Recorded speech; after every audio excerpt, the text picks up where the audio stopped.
Anyway,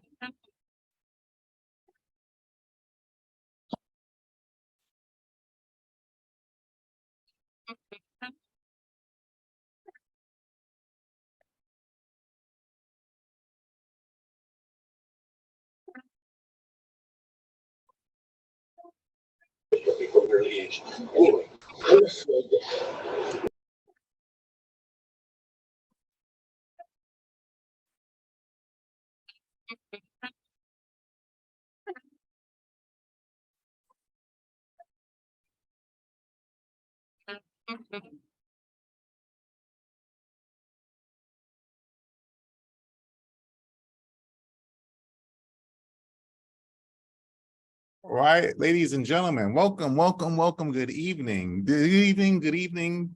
Thank you so much for stopping by tonight. This is episode number 16 of season 2 of the P.W.P Sessions podcast. I am your host, Noel A. Figueroa. Thank you all so much for tuning in tonight. Tonight, I'm excited and honored to be able to interview another awesome poet in their own right by the name of Douglas Cala. And before we get started with the conversation, I'm gonna just do a brief introduction. Now, for those of you that are not already familiar with this podcast, the P.W.P Sessions, or the Poets with Purpose Sessions, is a podcast that I created where I interview new or established authors of poetry, as well as rappers or MCs. I feature a performance of their work along with an audience Q&A session. I am Noel A. Figueroa, also known as the Anointed Pen and the Poet. I am a poet, author, blogger, workshop facilitator, and event host, and I am the creator of the P.W.P Sessions. Now, tonight's guest is Douglas Cala, and this is his bio. Douglas G. Cala is a spoken word performance poet, photographer, videographer, and editor from New York. Getting his start on the cafe open mic circuit in the mid-2000s, Douglas has gone on to headline a variety of venues around the East Coast. These include feature showcases at the Cutting Room, Metropolitan Room, NJPAC, Brooklyn College, Manhattanville College, Columbia University, Bowery Poetry Club, Nuyorican Poets Cafe, Busboys and Poets, The Imperfect Gallery, Cornelia Street Cafe, Sidewalk Cafe, Parkside Lounge, New York Public Library, and the New York City Poetry Festival on Governor's Island, among many others. He has been published in a variety of zines, magazines, and anthologies, including Travail Review, Soup Can Magazine, Flora Fiction, Gnashing Teeth Publishing, Poets Haven, Inspired, Boog City, Taj Mahal Review, and others. When not writing and reciting, Douglas works full-time for the New York City Department of Education's Division of Instructional Information Technology Department as an instructional IT specialist and desktop publisher.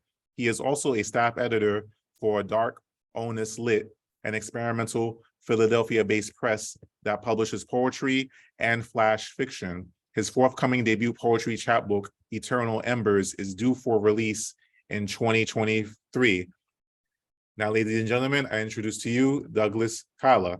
Hey, Douglas, good evening. How you doing, man? Evening, I'm doing well, thank you. Excellent. Yeah, I've been looking forward to this for weeks. I've been I've been really psyched to finally get this platform and to really give people a deep dive. People who don't ordinarily know me from my work, or people who already do. Basically, for the initiated and the uninitiated.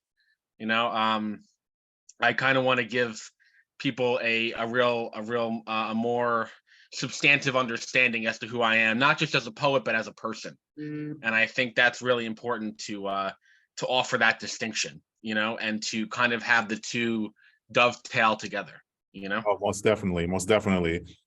So I'm going to start off with a basic question that I ask all my guests. Who is Douglas Cala? How would you describe yourself or define yourself?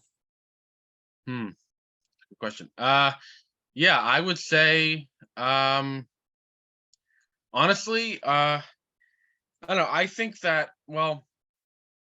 there's a number of ways I could answer this, but I honestly believe that I think when I initially started my poetry journey, I was really at an uncertain point in my life because I started when I was 15.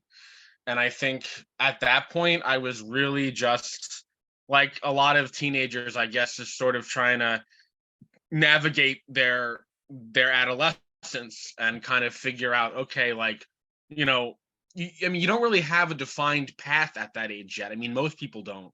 So I think at that point, I think the Douglas of that age is different from the Douglas of now. Right. So if I could speak to the Douglas of then, I would say that he was probably more uncertain, not as focused, maybe, kind of trying to, I guess, kind of try on a number of different hats and see which one fit. Right. You know what I'm saying?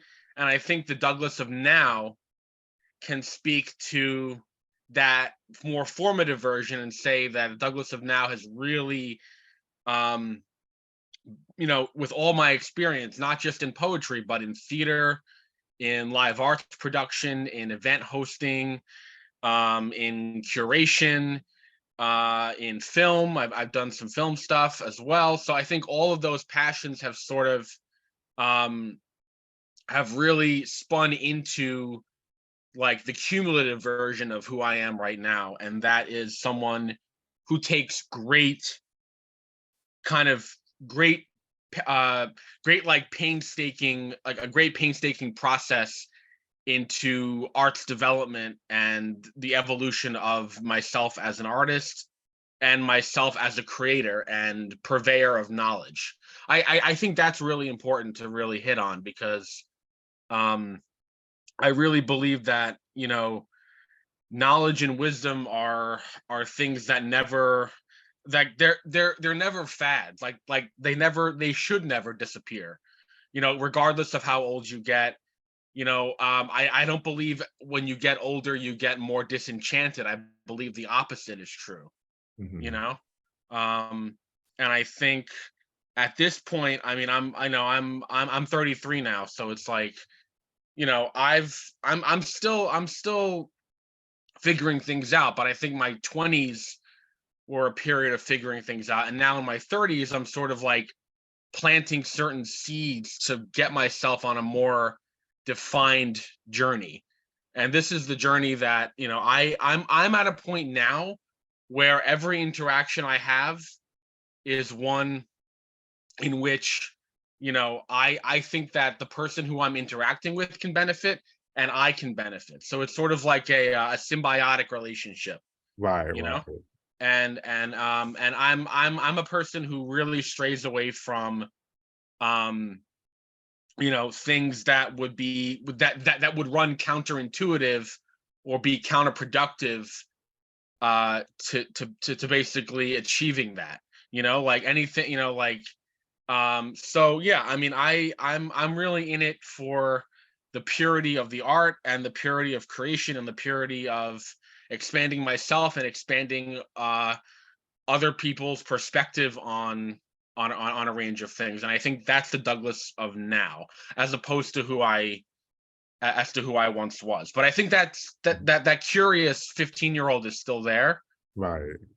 but he's just kind of like, he's sort of found he's sort of kind of I guess I guess he's like sort of put things in play, and he's developed and he's progressed in such a way that, he's just a more developed and informed version of basically, like who I mean, like who I am at this particular juncture in life, so Right. yeah, Right. yeah. Oh, so you would say that you were more or less in a process of evolving from that 15-year-old until now. That's essentially what you're saying? Yeah, Process of I think evolution? so. I think so. I Mm. mean, to shed a little bit of light, just a small, anecdote Mhm. about that time is that, when I started doing open mics, I mentioned in my bio, um, about doing the open mic, the cafe circuit in the mid 2000s, and I was around a lot of people, a lot of other performers and open micers who were 10 to 15 to 20 years older than me. So I had the benefit of having a lot of mentorship earlier in life. Mhm. And I think that kind of catalyzed my progress, you know? Right. Like I firmly believe that. Like if I didn't have those mentors, I think I would be I think I would be a wildly different poet performer. I might not be as confident as I am right now. I might not be as specific in my end goals. I might not be as maybe I might not be as goal oriented either. I don't know, but I think those people at that time were there for a reason. Like I think, and I think I tried to mine from their experience and funnel it into my own, you know? Right. Absolutely. Absolutely. Now take me back to the beginning. We all, as poets, we all got to start differently, and which contributes to how we present ourselves as poets. Like when did it all start for you? Would you say it started when you were 15, or did it start before then? Well, I think it started actually before then because I would write when I was like in my adolescence, like maybe like, 12, 13, but I didn't get the courage to really showcase the work until I got to 15. Mainly because, I was I guess I was in like an intense period of study and absorption, and I just wanted to be the sponge where I would basically where I would sort of you know uh like cherry pick from more experienced poets on the scene, and I didn't get up to the mic until I was 15 because I was sort of in this intensified study of the craft earlier, and I didn't want to kind of have like a premature debut. So I think when I finally approached the mic at 15, I had already been reviewing and spoken word for the last year or two, via like Russell Simmons' Deaf Poetry, or like Right. the documentary Slam Nation, um, or like I would I had like my dad passed me down records of like the Last Poets and Gil Scott Heron and all that.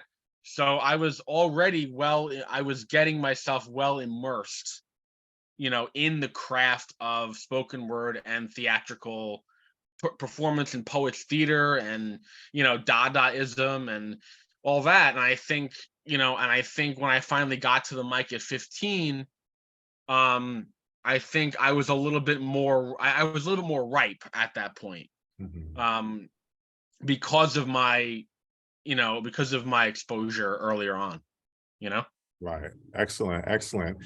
Now, when you first started writing poetry, what were the first subjects that you started writing about? Hmm. Okay. Well, I think I was when I first started writing, I was in like I was in therapy from a young age.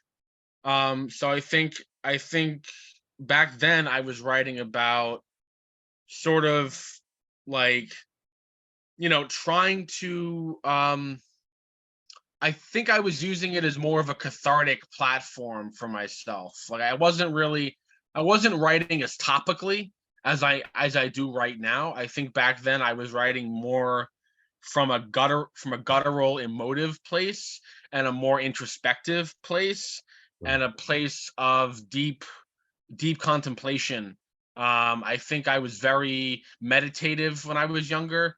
And I think I would incorporate poetry into my life as a means of processing, grief or anger, or maybe some kind of discontent of my mind, because I was yeah, I mean, in my in like having done therapy and stuff back then, when I was younger, which I still do today. But I'm saying I think back then it made a more resounding impact on me because I was so young, and I would often bring my poetic musings into my therapy sessions. Mhm. And I think that was ultimately very useful for me, because I think it really helped. It really kind of helped. It really helped my therapist kind of get this framework for who I was, like not just what I was speaking in the sessions, but this sort of like behind the scenes backstory as to who I really was. And these were contents that I would not readily share with other people in the outside world. Right, right. So would you say that one of your motivations to write or to begin writing was to have like a source of healing? Sure, yeah, I think that's a pretty apt description to basically say, yeah, to say I think healing, I think rehabilitation. I think I wasn't in the I didn't want to kind of punish myself for having for having any mental health crises. And I think the people around me, especially like my parents, for instance, they didn't want me to face any undue strife. And think I think the poetry aspect of it, I think in retrospect, I firmly believe that there were people in my corner back then, as there are now. But I think the notion of healing, the notion of self-preservation, the notion of basically um, you know, not being so self-critical to a point where it damages your psyche, because I was sort of like I was a really energetic kid as Mhm. a youth, but I was like athletic. I was on like basketball, baseball teams, stuff like that. So I had outlets, but Mhm. I think in a lot of ways I was still sort of not regressing, but I think I was like there were just some caged, demons in me that I had to exercise. And I Mhm. think the poetry combined with the therapy Mhm. um, really helped me ultimately, conquer whatever was there. And I had a really horrible like stutter when I was a kid. Mhm. Um, it was very debilitating. I had to get like speech therapy for it. Um, so I think that was also one of my motivations for getting into spoken word, Right. you know, to actually overcome that deficit, because it was a deficit. Right. And it really, I was bullied as a result of it too. It was really difficult. So like that was actually that was one of the linchpins for why I decided to pursue poetry and spoken word. Right, right. Yeah, it's definitely agree that, poetry is definitely a form of therapy. And it also, helps you to process your experiences and to put them in a positive perspective. Or in a sense, you can take it helps you to take those negative experiences that you have and turn them into something positive, because while you're in the process of healing and you're putting it into words, those words are healing, and you never know who else you're helping that may have had the same issue or problem that you've experienced. So in a sense, our writing helps to be relatable, or can be relatable, and it helps us to connect with others, who may have experienced those same things. So it helps us to feel that we're not alone, and it offers a sense of support and encouragement at the same time. Right. Exactly. Yeah. For sure. Absolutely. Mm. Yeah. Now, who or what would you say helped you to develop your skills as a writer, as you were, you know, while you were taking this journey of a writer and of a poet, processing all of these experiences and feelings and emotions into words? Who or what would you say helped you to develop your skills as a writer? Okay.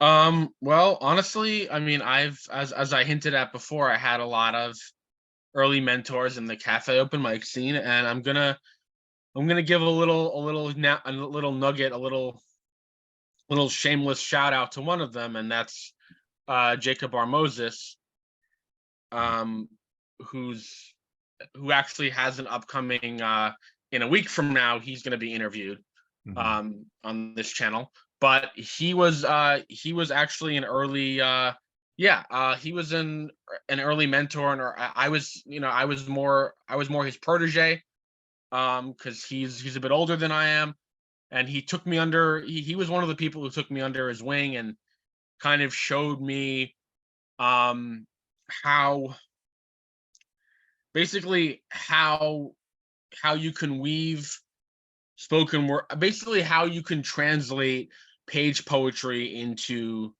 successful theatricality of the spoken word craft. Like, he was like, if I had to name anyone who was really like in my corner early on, it was probably him. And it was also someone else. I also have another mentor who's he's currently in Miami right now. His name is Mo Beasley. And Mo, Mo was integral to my process, because I met him when I was like 17 or 18 at the Manhattan at a it was a middle school. It was in upstate, and I was part of this campus open mic, basically this campus poetry club called Rhyme Book, and we took a trip to this middle school in Scarsdale, I believe. And Mo was leading a because Mo actually is a professional youth mentor and teaching artist and technical director and stage manager, and he was doing he was leading a workshop for these middle schoolers there, and he actually enlisted the help of me, and because I was the president of this poetry club at the time, and we actually assisted Mo with his instruction toward these middle schoolers, and that's actually how we hit it off back then. So so that was really, that was a really furtive professional relationship that I got to develop. And I also could name a lot of other people, like just I could also say Dr. Helena D. Lewis, who you probably already know. She was actually, she's in the New Jersey poetry scene, but I met her through Mo. Right. And she was also on Russell Simmons' Deaf Poetry, and also also other deaf poets like Reggie Cabico, and I performed with Black Ice and KO, and I can just like keep name checking these people, but I think like in that particular circle, I was really getting into I think those particular people I could really I could really count on them to kind of shepherd this growth. And I think that's kind of where because like they're all very stylistically different. They all write about different things, they all perform differently, they all come from different backgrounds. And I think that's the other thing I really want to hint on, is that I think when you're first getting into spoken word, or when you're getting into any art, you really want to, when you're figuring yourself out, you want to expose yourself to as many styles as possible, even if they don't seem relatable at the time, or there's a disconnect with them because of their stylistic differences. You can find a way to marry those disparate elements into your own thing. Right. And that's kind of what I've been figuring out on this journey. And I think those people have helped me to really define my identity as an artist and as a writer and as a spoken word poet. I think there's identity. I think a lot of artists have identity crises, like they don't know, like sometimes, I don't know, like sometimes they like I've had them. I've second guessed my journey like many times. And I think I've had to really sit with myself and kind of go back to the drawing board a lot of different times. I guess I could say I was like derailed, some of the time. And maybe I lost a bit of traction in those moments, but ultimately I was able to course correct, Right. and those people, and as well as my own efforts, Mhm. helped me to kind of right the ship, Right.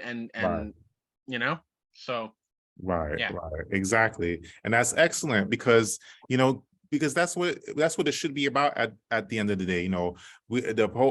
Poets in general, you know, the goal, or I should say, we should all strive as poets to be supportive of one another.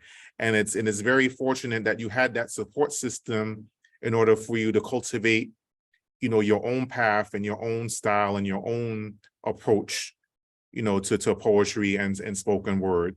And support makes all the difference as to how effective and how much of an impact you can have as a writer. So it is very crucial to have, a support system or a sense of community, when you're going about this, because you know we have to maintain maintain our identity in this. You never want to get caught up, trying to sound like someone else or perform like someone else. You want to be yourself at all times. And it's so fortunate that you're able to have a community of people that will help you find your own path and your own voice, because it does make a difference in the long run, for sure. Yeah, because it comes across as like disingenuous if you're performing in someone else's, in someone else's voice. I mean, they're like, you're not speaking to your own story, you're speaking to theirs, you Right. know Exactly. And you rob yourself of your own experiences by, putting on someone else's facade. So it's definitely one of the most important things you can do in this art is to just be yourself. Because as I always say, you're not going to be for everybody, but you are going to be for somebody. Somebody's going to gravitate to what you have to say. And that's the important part at the end of the day. As long as you're being yourself, those that you're meant to reach, you'll reach them. Sure. No Yeah. I mean, question. I there are many situations I've been in where after I performed, audience members would come up to me and they would really pick apart. They would say, "I love this particular line," or "this sentiment really resonated with me," and then they would kind of ask me like point blank, like, "Where did you come up with this? Like, what was the background behind this piece?" Like they really wanted to get, Mhm. more of an explanatory, you know um understanding as to where I was coming from. And honestly, I mean, that's the most rewarding thing when you're at a feature, and you just kind of sense the impact that you have on the audience and the grip you have over them. And then Right. if it spills over after that, you wind up making even more connections that you didn't have before. So it's like a unifier. It's a unifier. you know Absolutely, absolutely. Now let's dive into your upcoming book, Eternal Embers. First off, congratulations. And what was the motivation to put this book together? Well, as I had kind of alluded to before, I think it has to do with kind of the death of one identity and the rebirth of another. Mhm. You know, I think it kind of explores like not only the burdens that I've had, but also the weaving of the personal and the political. You know, and I think, um, I mean, political doesn't necessarily have to mean whether it's like conservative or liberal, or I mean, it could really mean like, you know any kind of social subtext. And I think um, this book contains a lot of that. And I also have a thing about my relationship to time as a recurring theme Mhm. that kind of runs throughout. It kind of runs the gamut. It really runs through the narrative through line of this particular book. And I think, there are pieces. I have two pieces which I'm probably going to read tonight from the book, because I'm actually going to read most of my selections are going to be from the book. Um, Excellent. and I have two pieces called Ticking Clock and Out of Time. And those two particular poems actually are really do comment on like family dynamics, social mores, and like different paradigm shifts that I've had in my life. Um, and I could also say that this book has romantic elements to it. Mhm. You know, when I've kind of been, well, lately I've really had I've had a real rush of a I guess I've had a bit of a influx of like, you know, romantic feelings towards someone now in my life right now. And Right. I think that, you know, what I kind of get like those like, you know, when you get those like butterfly feelings every time that person is in the room, Right. you know? Right. So that's actually what I'm experiencing right now. And I think that those like, and it's not like that actually has been siphoned and funneled into this collection, because Mhm. like this collection has taken me like a period of years to really hash out, you know, Right. like it wasn't just sitting, you know, in a wasn't just sitting in a drawer somewhere. Like I've been continually developing it throughout the years, and Right. it's finally seeing the light of day, because I think, you know, it really speaks to my poetic meanderings that I've had from 2004, you know, on. And it was in that infancy that I think I first started to really develop to really highlight the potential for who I would ultimately be. And I think those themes are paramount in this collection. You know, I really honestly believe that through particular struggle, there's triumph, you know, in that. And Right. there's merit in that. And there's merit in struggle, there's merit in triumph. And you really can't succeed without failing, you know? Right.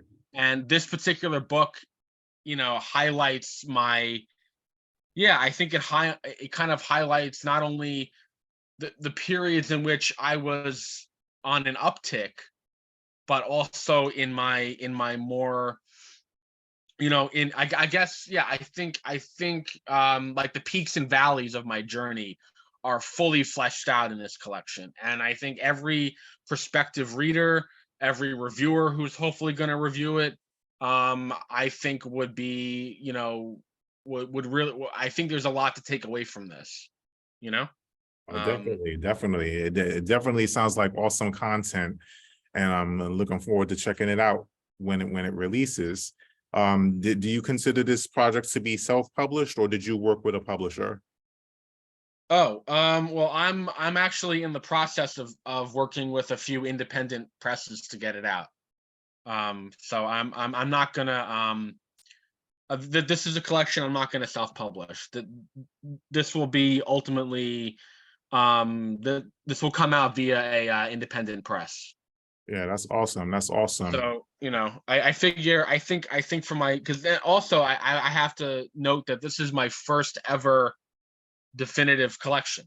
Right. So it's my debut collection. So I think I really wanted to kind of swing for the fences and go into it with a real bang, you know? Right. Absolutely. Absolutely. Now, do you personally have a preference between self-publishing or working with a press, or Yeah, or you just I go do with actually. Yeah, or do I you do. feel like where do you stand on that? Where do I stand on it?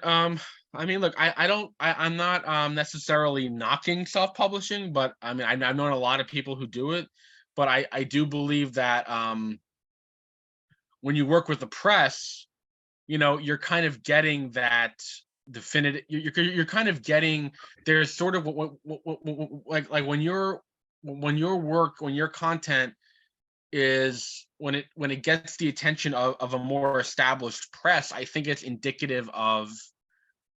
really indicative of like a vetting process. You know what I'm saying? Right. Like I think when you work with a really, you know, when you work with like a really top-notch editor who might see something in your work that you had that maybe if you were to self-publish it, I don't think you would get the mileage out of your particular collection when you self-publish as opposed to working with the press, because there's things you have to worry about, like, creative decisions, the distribution of your book, how I mean, the readership, like all of that. And I don't think I think I'm not saying self-publishing is a fool's errand. Like, I'm not going to say that, but Mhm. I do believe that if you get the backing of a press, um, particularly one that's that kind of fits in your wheelhouse, like that kind of fits your niche. I think you're basically ahead of the game, because you're able to kind of you're basically able to mine the resources of that press, and you're able to, I think your book will actually have a larger will basically cast a wider net Right. if you're under the banner of a more established publication rather than doing it on your own, because there's a lot of legwork you have to account for, and there's a lot of resources that you don't readily that are not maybe not might not be immediately available to you if you're self-publishing, and you have to worry about like design aspects and all this other, and I honestly think that, if you have a few more cooks in the kitchen, especially if they're seasoned writers and they're seasoned publishers and editors, I think like that can only take your work into new stratospheres, you Right. know? So that's why I'm going this route. It's a more difficult route to attain. Like, I'm not downplaying the like I'm not downplaying the severity of basically how, yeah, the fact that it's not as easily attainable. Mhm. But I think ultimately it's a worthwhile goal for any budding poet, for any established new up and coming writer. Try to get in with an independent press, and then you could always move on from there. I mean, you can get like a publishing deal or something. You can maybe get your work adapted to a Netflix series or something.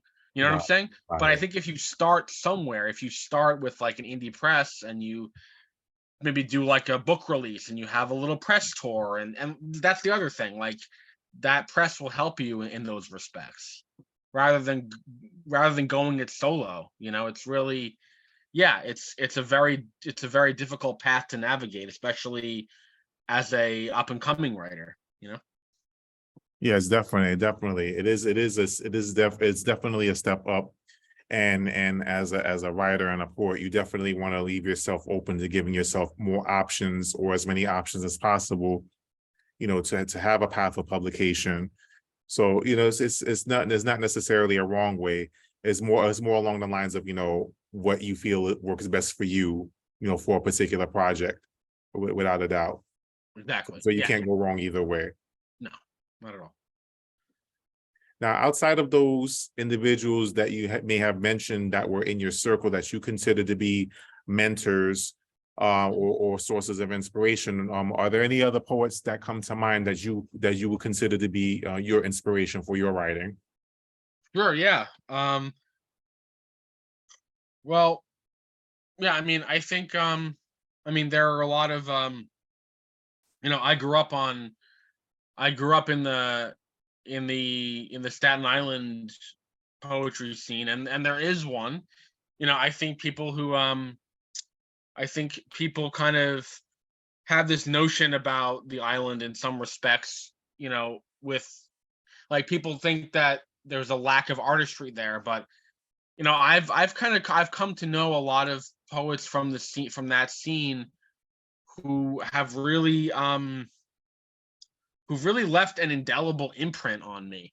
Like, I think no matter how far I've gone as a poet, whether I've done the college circuit, whether I've done East Coast, West Coast, whatever, wherever I think the notion of kind of knowing where your roots are is really important, and to never forsake your roots. And I think there are a lot of poets in the Staten Island poetry scene that I've come to know, that have really rubbed off on me. Um, And I think, I mean, apart from them, I could say that like I've taken a lot of like poetry courses in college and things like that, and I could like name drop at least, several. Like I'm big into like, like I'm big into beat poetry. um I think the beats have really informed like the beat counterculture has really informed my work, and I've gotten a lot of comments that I kind of have that old school vibe to my performance style. And I think, I could also say like, maybe like 19th century poetry, like early 20th century, maybe some 18th. I mean, I can go, like Dylan Thomas, Ezra Pound, Anne Sexton, Dickinson, um, like even playwright, like Arthur Miller or Tennessee Williams, or I mean, Right. I kind of take on, I guess, a lot of different influences. Like if you're also talking about influences, I think I have a lot of them, and I think, I think I consider myself fairly well read when it comes to poetry, and like that's the genre, that's the that's basically the medium to which I really enjoy most. I love poetry and I love graphic novels, comic book graphic novels. Right. And those two things, like actually the design of my poetry collection, I sort of have a bit of a, it's going to have a sort of graphic novel, aesthetic to it, actually. Right. So it's gonna kind of have a hybridized. It's not just gonna be a standard poetry collection, though. Right. It's gonna have visual elements, that would be indicative if you were reading something like, like Alan Moore's Watchmen Right.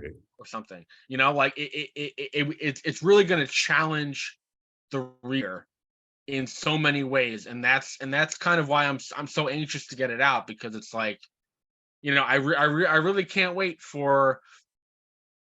I honestly can't wait to see all the synthesis of my influences. The ones I just mentioned, and the ones that I haven't yet revealed, kind of all sort of get into like this melting pot of, of like fermentation. And I think that's the, yeah, I think that's the crux of this collection, and those are all, and my influences. I mean, yeah, I mean, I love, I mean, like comic books are like, they really speak to the best of us in terms of, the best of humanity. And I think that kind of also filters into my book too. you know um yeah, I think I've amassed a lot of knowledge in different mediums, but I think poetry and graphic novels are my two immediate, my foremost influences the most, I think, like when it Right. comes to this.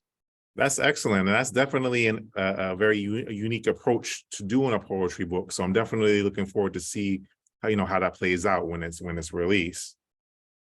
Now, you may have heard the word representation thrown around in different circles from time to time. Now, when it comes to you personally and all the things that make you who you are, how important is it to you that you're making sure that you're representing yourself in your totality when you write? Whether you're writing and whether you're performing, how important is it to you to make sure that you're representing yourself completely? Hmm. That's a good. I mean, honestly, yeah, I think you have to basically, um, yeah, I think representation is sort of like, to me, it kind of means unveiling. It kind of means like stripping yourself bare Mhm. to the point in which you're not hiding behind any facade. I think representation is something that, because representation is directly linked to identity. Mhm. It's directly linked to a person's, what comprises who they are, like down to their core.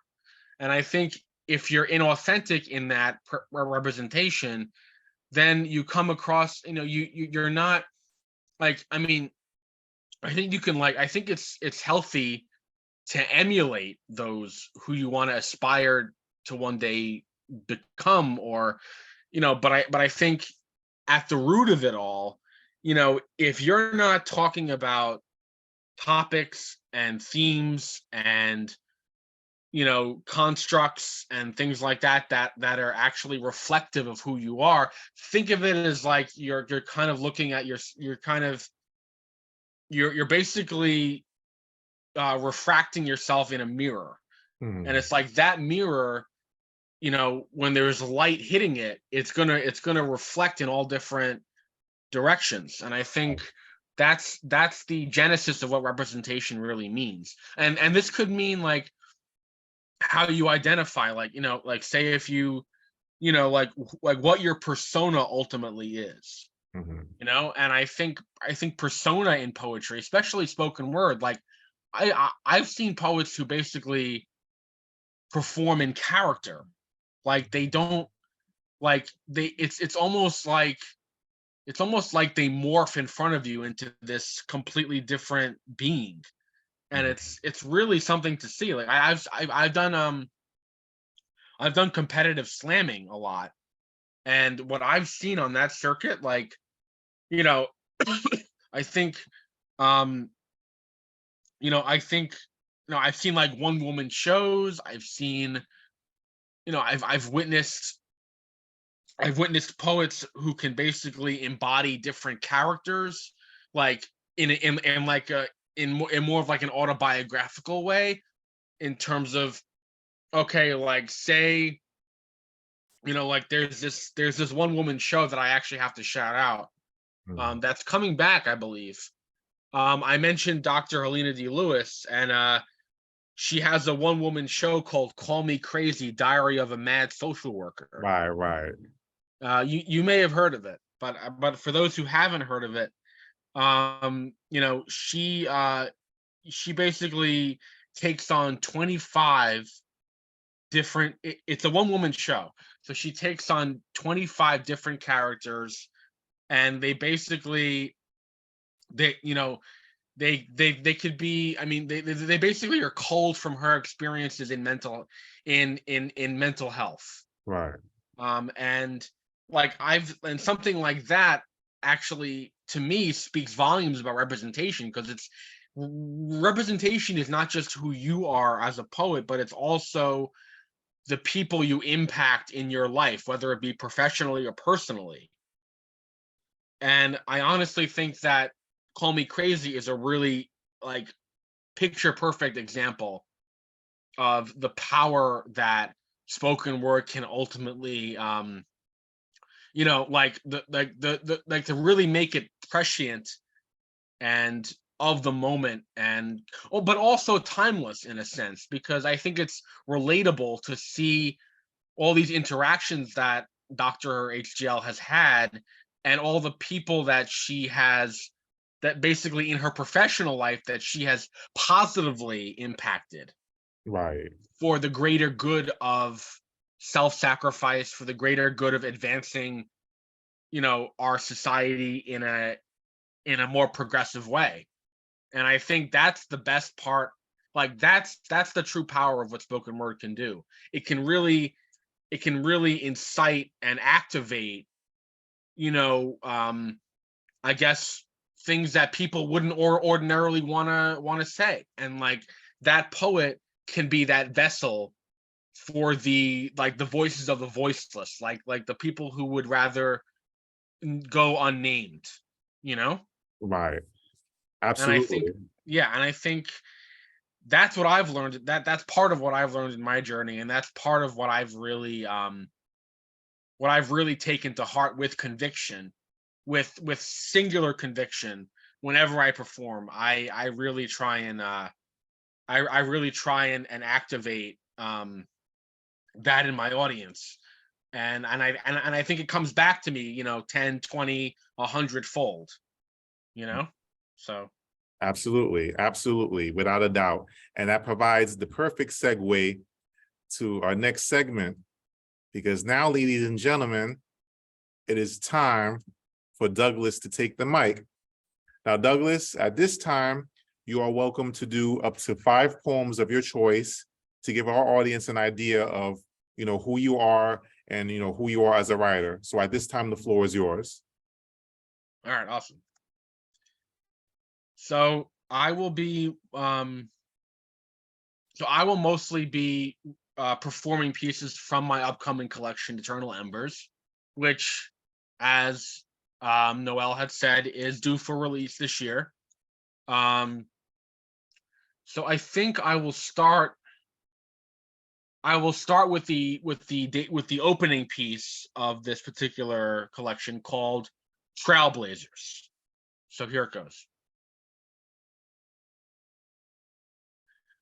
Forge ahead in the fire of your wisdom, for one can be part of the greater kingdom. Iambic pentameter taught in the classroom, Shakespearean soliloquy recited in the bedroom, internal battles fought, waged on turfs without Nerf guns, instead slinging puns, wordplay exacting, reactive, chemistry set explodes, beakers and test tubes excite experimentation, students, maestros of their own destinies, a no to standardization, a yes to augmentation, a yes to the wildfire of ideas, a no to the digital noose that constricts its hold on an unsuspecting populace. Necklaces glimmer in the starlight. First sign of life we see tonight.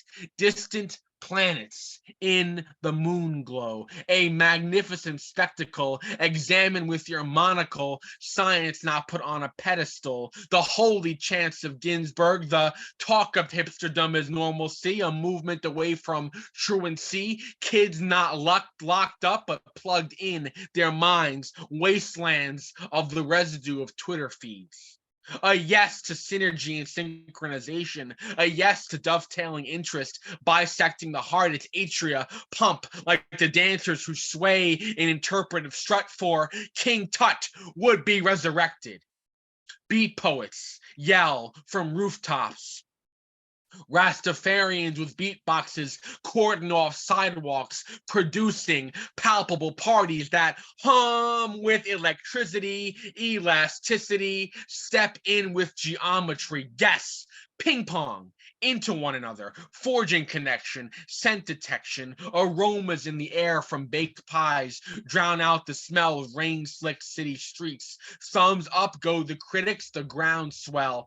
Thumbs down go the audience, ideology asymmetrical, some ideas detestable, open hearts desirable. A yes to synthesis of thought. Prometheus took the fire, but had his regrets, making bets against the gods and losing. Zeus angry, exacting his will on the denizens of earth, a dearth of mirth. An article goes to press during recess, and a ship capsizes nearby.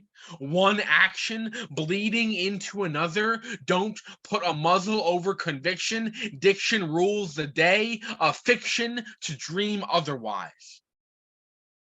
Away with the manifestation of strife. Forge ahead in the wildfires of your life. That's the first one. Let's see. This one is called In the Heat of the City. And I kind of wanted to convey a very nervous, claustrophobic sort of scene here with respect to traveling through like a metropolis, a crowded metropolis, which we can all relate to. Here it goes. Dizzying delirium. Decorated decadence diminishes depth. Trespass on the tight walk, teetering on the brink, the rope extends, treble in the baritone, test of patience, cognizance, relation to relation, people pile into train cars, eye contact negligible, technology tightening its newts, choking, cough, crash. Coffee spills on freshly pampered shoes polished to perceived perfection. The pressed shirts adorning businessmen belie status. Crystal coated watches flash refracting light of eyeglasses scanning digital pages, digging deep. Troves of information infuse brains, knowledge nervously gained, pressure cooker of time, few age. Like fine wines, salt and pepper follicles can indicate, distinguish. Death dawns dutifully. Dynamite match set. That's the second one. Let me get a little bit more romantic, a little bit more. I think I want to touch on that a little bit more. Actually, that's something that I wanted to kind of get into. Here we go. Which one am I gonna do? Here we go. Okay, yeah, I'm gonna do this one. This one is called Encounter for the Ages. Meet cute materializes momentously. Weak in the knees, schoolyard hijinks turn serious, sealing sacraments of fate. Play the long game, kid. Keep glad tidings. Covert communications crystallize. Conjoined cohorts fast created. Clicking heels. Relationships still in infancy but not infantilized. Fortuitous friendship forged. Fresh-faced kisses locked behind bedroom doors. The taste of s'mores on rosy cheeks, lip smacking goodness. De facto intentions produce better realities, beckoning growth, graduates, top of class, coronated achievements, meticulous maturation. Mobilizes intentions, first love, second love, 50th love. Keeping count doesn't satiate conquest. Invasive intention sparks speculation. Humans inherently provocative, probing wasteland to find truest heart. Titillating details do their diligence. Mouths salivate salaciously, seeking the end result of this nomad's journey. That's the third one. I'm going to do two more from the collection. I'm going to do the ones that are talking about time, because that's the recurring theme in the book. So I'm going to do this one is called Ticking Clock. Ticking clock. Time against time, ticking clock, time against you. Games can't afford to be played. Paper beats rock, but not fire. Ticking, and then an explosion proportionate to the leveling of a city. Tanks steamroll on the orders of high commands. Sergeants delegating orders aren't quick enough to question. Grunts on the front lines feel the top-down upheaval of these decisions. Medics thrust frantically into the fallout. Mechanics repair patrolling vehicles with eyesight for nameless targets. When the grandfather clock chimes, the gong is seismic. Hearts on the line, no room for polite platitude.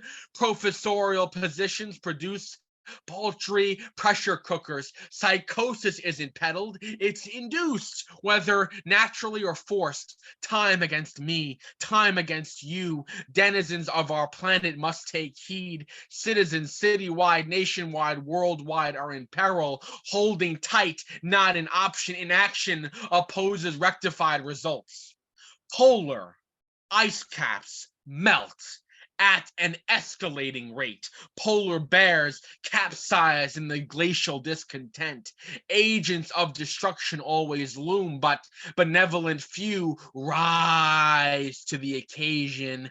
But there's always strength in numbers, fused with radical ideas without agenda prove worthy.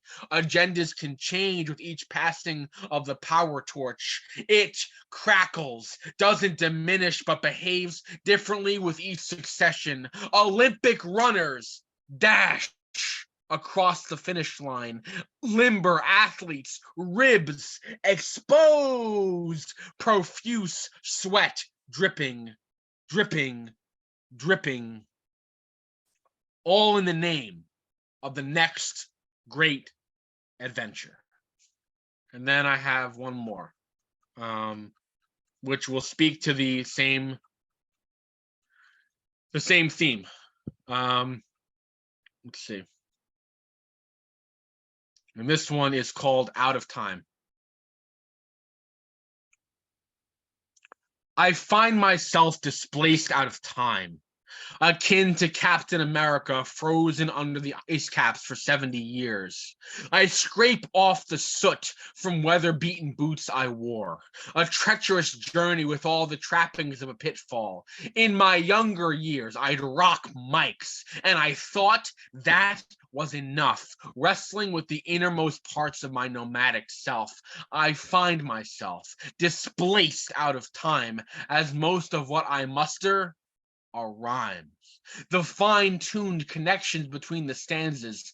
Oh, how the adventurer traverses that terrain, my bones petrified bark, my skeleton fully exposed to the elements, my heart thumps aggressively. I wonder if I'll ever do right by my lineage, my forefathers and mothers before them. Allow me to enunciate, but instead I sometimes stammer, trying to find that courage that bore witness to the love can be a fickle thing, a high wire act. As I am suspended skyward, I find myself displaced out of time, out of time, out of time, out of time. The sands drip out of the hourglass. I am at its mercy, and yet I don't surrender to it completely. I must capitalize on my ambitions, no matter how outstretched. Till death do me part. Thank you. So that's it. Those are my 5. Whoa, ladies and gentlemen, the mic has officially been blazed this evening. Powerful poetry selections by Douglas, Cala. Thank you, thank you, thank you, thank you. Almost no words. I mean, this is every one of those poems had volumes to it. You know, it's just incredible. Excellent work, and I thank you for coming through to share. Awesome, awesome, awesome. Now at this time, after hearing such awesome poetry, that now provides the perfect segue to the next segment, which is our Q&A portion of this podcast episode. So ladies and gentlemen in the audience, if you have a question or a comment for Douglas, feel free to unmute yourself now and share your question or comment at this time. Doug, I just want to say you were fantastic. I've really seen you evolve so much. Doug and I have known each other for 18 years, and I'm really just so glad to see you getting this time to share your work and having all of this time to really show everybody what you have within you. And knowing you for 18 years, I mean, I'm really glad that you got to, share some things about yourself that really speak more to you as a person as well as a poet. And I'm really happy to see you have this time. And I just wanted to ask you one question. You mentioned nomads and adventurers. What do you think it means to be a nomad and an adventurer to you? Okay. Let's see. Well, a nomad to me is someone who kind of has, I don't know. The whole idea of being nomadic is someone who doesn't quite have a I don't know, I guess someone who doesn't think they have a fixed home in a sense, but they kind of go from place to place. And I don't know, I think like a nomad's journey is one that's constantly evolving, because with each place that that person visits, they are able to extract lived experience, and that kind of that actually aids in their development. And I think being a nomad and being a traveler of sorts, whether physically or mentally or psychologically or emotionally, I think these are all the planes in which one can really traverse and travel. And it doesn't have to be a physical destination, you know. It can be emblematic of, say, if you have like a goal or a purpose, and you are able to and you're kind of able to give credence to that goal or achieve that goal. That is part of your journey as a nomad, you know, to basically kind of, I guess basically with no, that basically you kind of see the forest for the trees. Like there's no limit to which you can utilize your powers as a creator and as and as someone who, and as you're traveling in these places and in these forums, you're making these connections, you are making these bonds.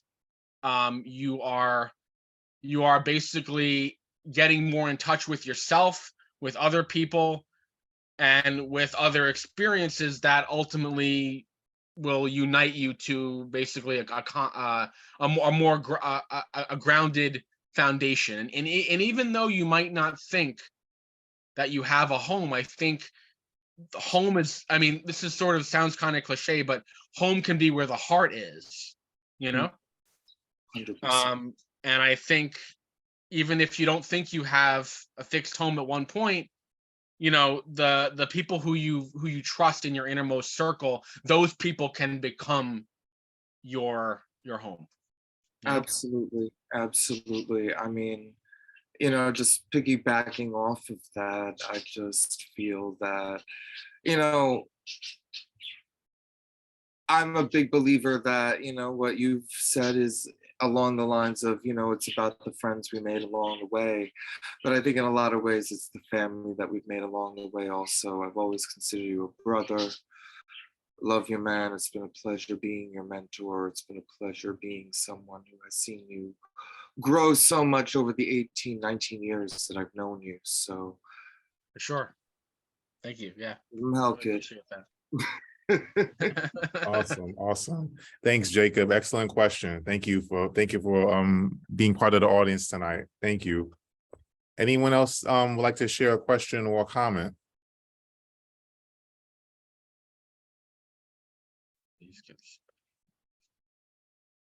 Well, I have one in particular that comes to mind. What do you hope to accomplish with your work overall? That's it. Yeah, I've actually been I've been asked that before. But I can sometimes I give different responses to this question, but I think in the immediate moment, I think I really want to I don't know, I think I want to continue taking my work and making it remain as relevant as humanly possible. and I don't want to I think I want to look back on my work, in many years from now and still saying that, okay, I can still vibe with this. And I think that's important to me. And I also think that I'm someone who has a lot of different interests outside of poetry.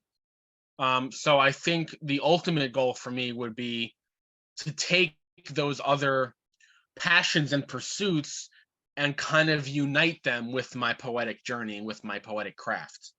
And I think that's something that I've been diligently working on, actually, in the last several years, because I don't know, it's like I think they kind of I've gotten advice in terms of like, do you want to be a jack of all trades or a master of one thing?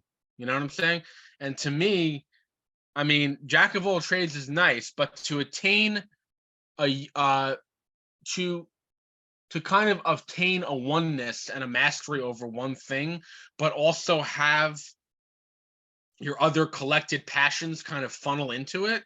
I think that's kind of the name of my game right now, is to really continue to stoke that fire, to never lose sight of, to never lose sight of my passion, to never let myself get demoralized by defeats that I think I might have, or that I might, that any stumbling blocks along the way.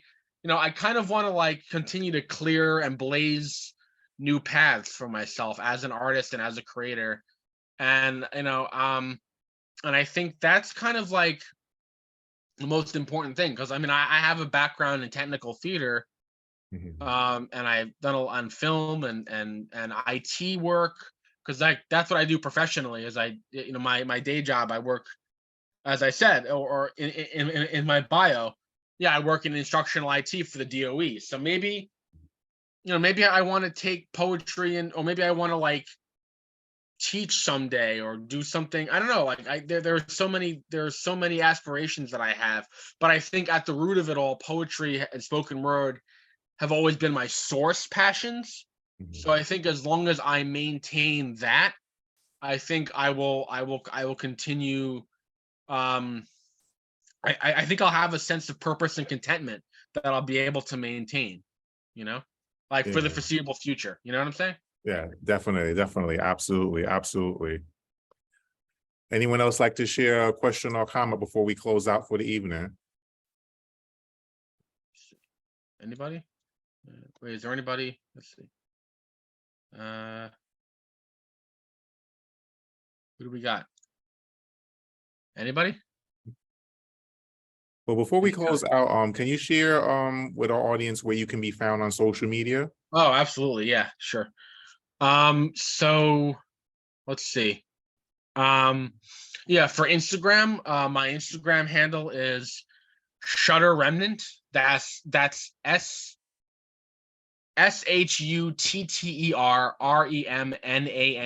Shutter Remnant. That's my Instagram handle. And Facebook is just my full name, Douglas G. Cala, Cala. And I also have a website, because I do professional videography and photography. So you can find me at productionsbycala.com.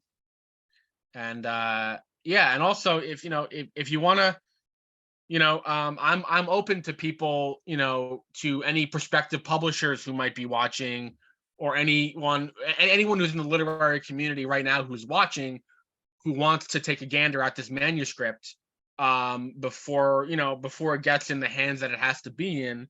I mean, it's currently in consideration, but I would love someone to really take a look at it if they really wanted to see if it's. I mean, I think it's publishable, but that's just one man's opinion. I'd be open to any other perspectives on the content contained therein. So that's just yeah.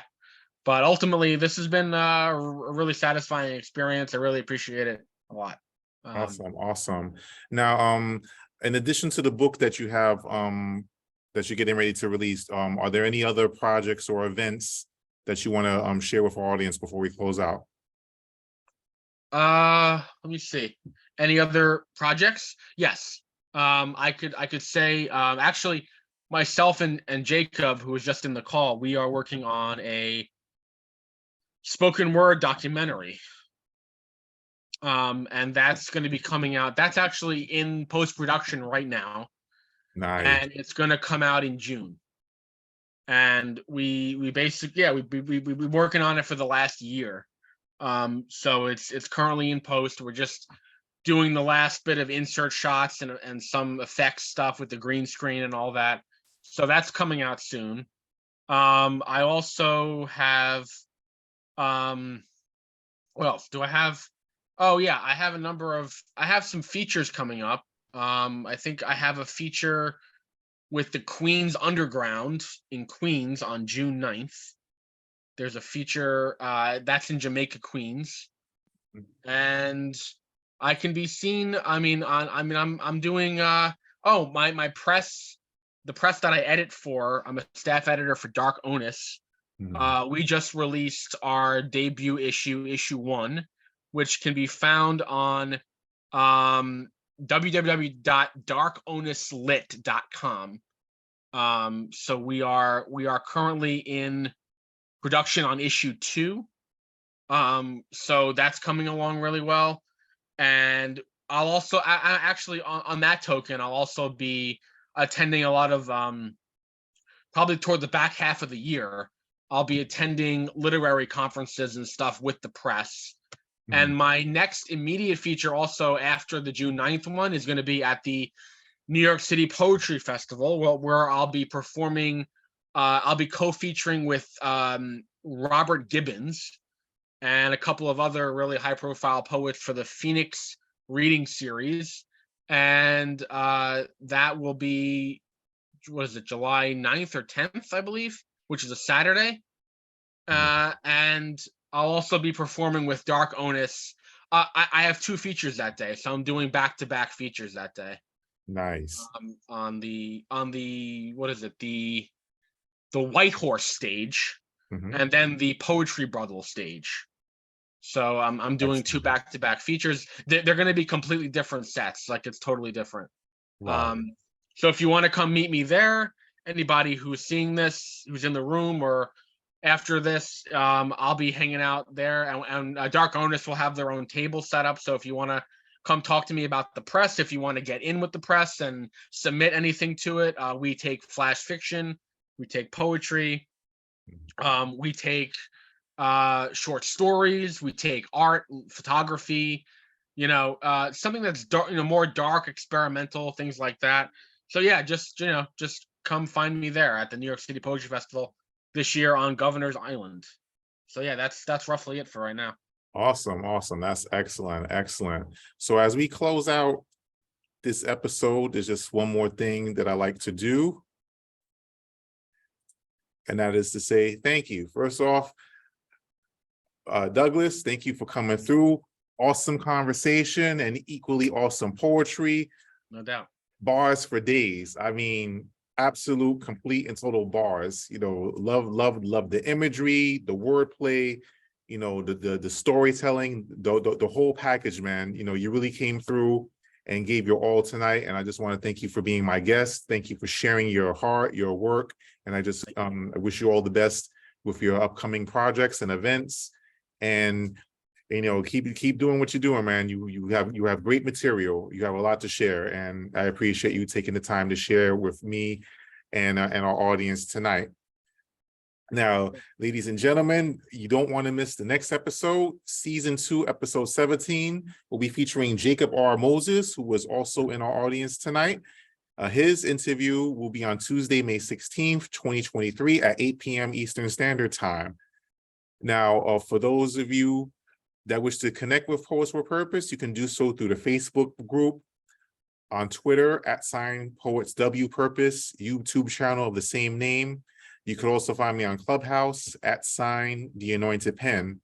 And for more information about Poets with Purpose and the P.W.P sessions, you can call me at 646-372-6230 or email me at poetswithpurpose@gmail.com.